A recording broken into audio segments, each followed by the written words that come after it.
It's funny that if you don't judge, you are judged.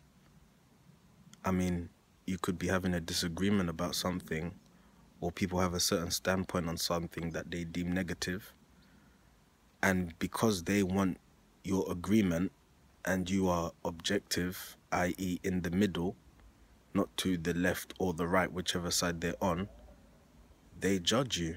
They say you're on the other side. For me, that is remarkable.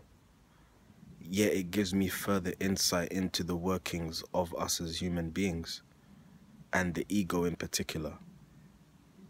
Because if I am not judging something, and I am not on the defense of something, but rather I am seeing it from all and every angle, how can I be deemed to be defending that particular thing or situation? Is it because people have preconceived judgments, or they're wrapped up in their ego, and so if they don't hear what they want to hear, everything else is the other wrong? Or is it simply because you're not getting the message across correctly?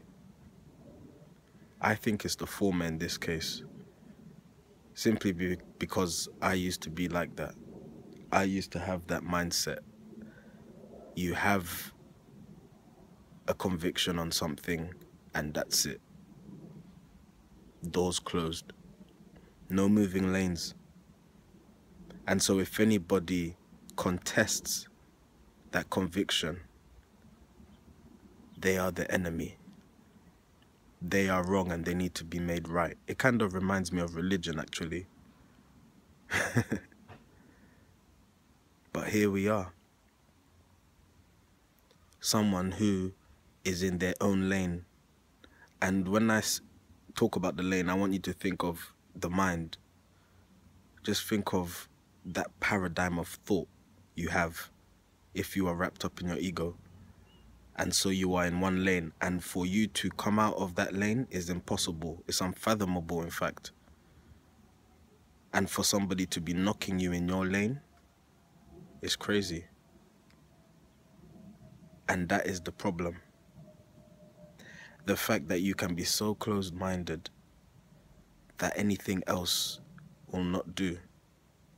Not that you will try and test everything to get to a conclusion, but you wouldn't even bother because everything else is wrong. Nonsense. And so if you are faced with somebody who is not wrapped around their ego and is seeing things from every single dimension and angle, you are going to see that person as wrong. And in fact, you'll see them as an irritant, a threat.